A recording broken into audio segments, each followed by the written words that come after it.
欢迎来到热点新闻频道，请订阅并关注以获取最新资讯。诚意版朱瞻基引争议，帝王香必须霸气，历史与艺术碰撞出新火花。家人们，速来集合！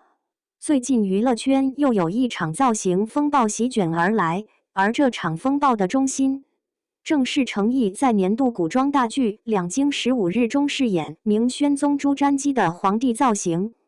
我敢说，这个造型话题已经不仅仅是讨论美丑那么简单，它直接捅破了观众对帝王香的传统认知天花板。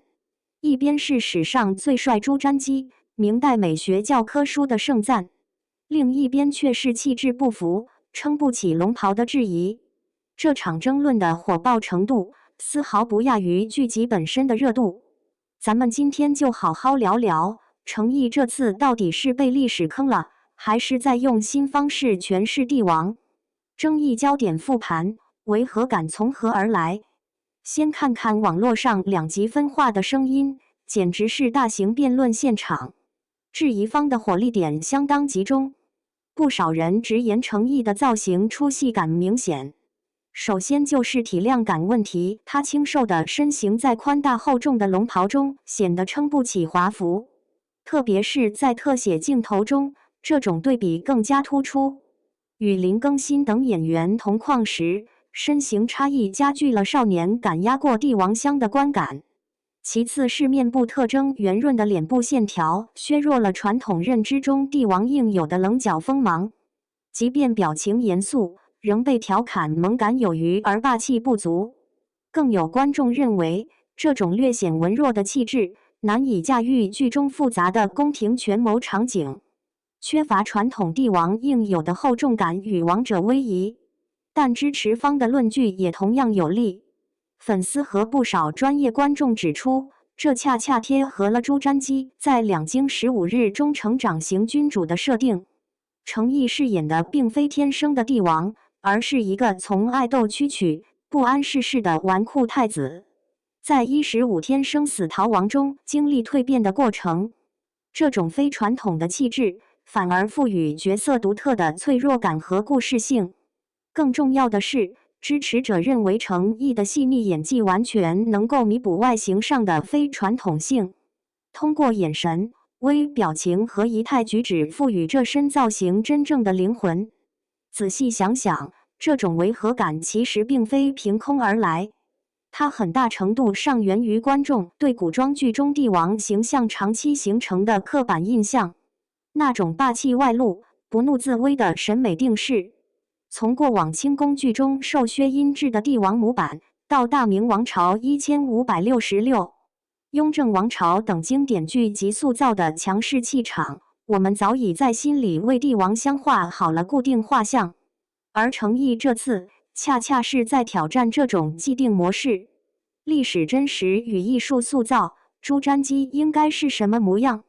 那么问题来了，历史上的明宣宗朱瞻基到底是什么模样？这就要翻翻历史资料了。现存的明宣宗坐像轴约1426年，为我们提供了直观参考。这幅藏于台北故宫博物院的作品描绘的是朱瞻基头戴乌纱翼扇冠，身着12张龙袍，面色红黑，虚然风貌，体格魁伟，容貌丰盈。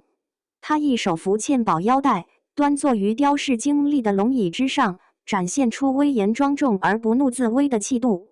史料记载中，朱瞻基出生时就有传奇色彩，祖父朱棣当时还是燕王，梦见父亲朱元璋将象征皇权的大圭赏赐给他，并说传世之孙，永世其昌。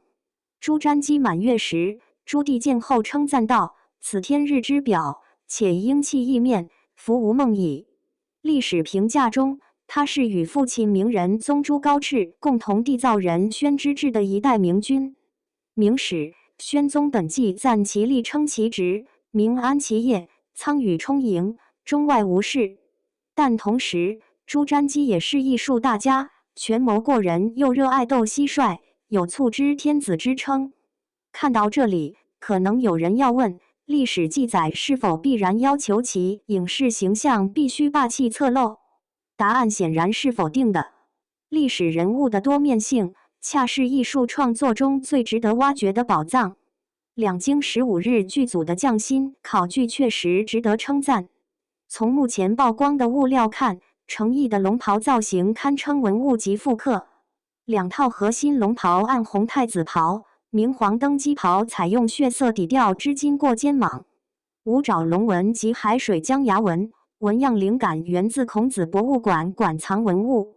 头戴的双龙细珠纹梁冠以弹簧连接龙首与火珠，行走时微颤的细节复刻了明代冠冕工艺。服玉带、插指踱步等动作精准模仿了明代帝王画像中的姿势仪轨。但这恰恰引出了艺术创作的核心命题：服画到考究不等于完全照搬历史画像。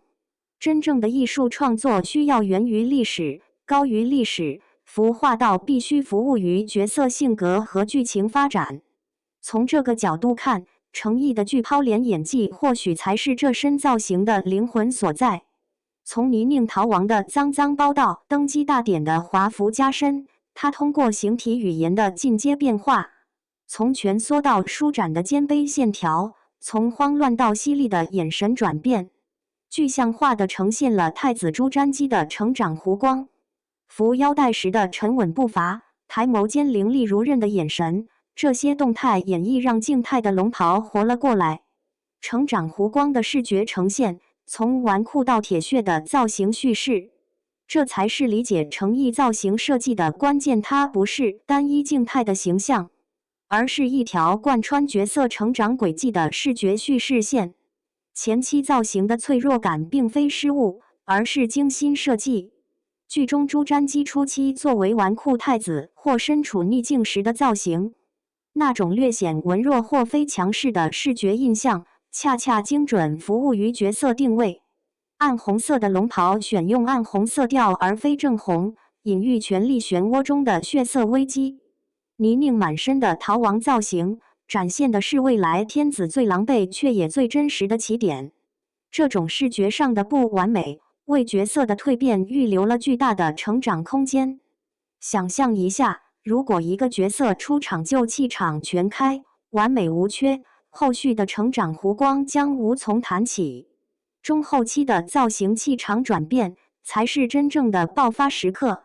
随着剧情推进，角色经历磨难与成长，造型上必然会发生相应变化。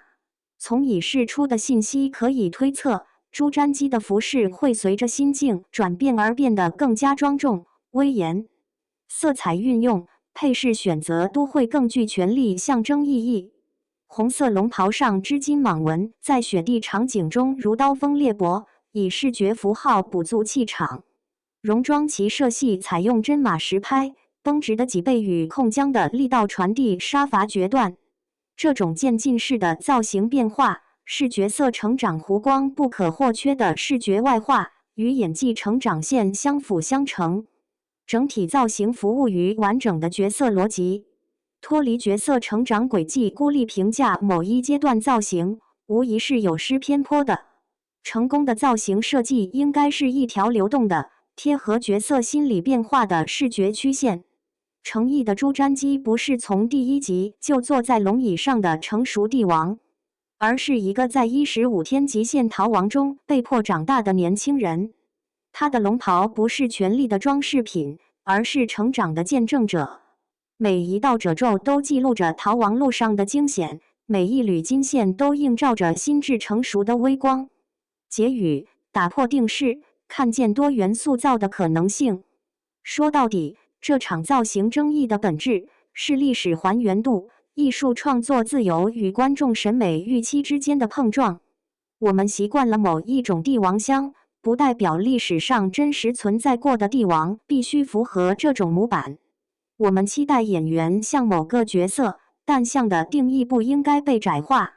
马伯庸的原著，张黎的导演，考究的制作班底，加上程毅的投入演绎，共同构建了一个立体的、多维的朱瞻基。这个朱瞻基可能不完全符合某些观众心中的帝王模板，但它可能更接近一个真实的历史人物。有弱点，会恐惧，需成长。最终在血与火的考验中淬炼出帝王之心。